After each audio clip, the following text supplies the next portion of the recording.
అయితే ఈ కడవరి దినములలో కొందరు అబద్ధికుల వేషధారణ వలన మోసపరచు ఆత్మల యందును దయ్యముల బోధ యందును లక్ష్యముంచి విశ్వాస భ్రష్టులగుదురని ఆత్మ తేటగా చెప్పుచున్నా.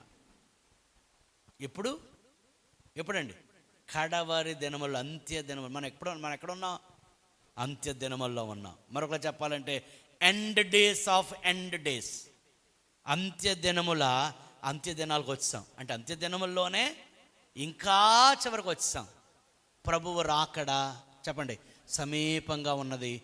ఆయన వచ్చేంత వరకు లేదా మనం పోయేంత వరకు మన విశ్వాసమును జాగ్రత్తగా కాపాడుకోవాలి, తొలగిపోకూడదు.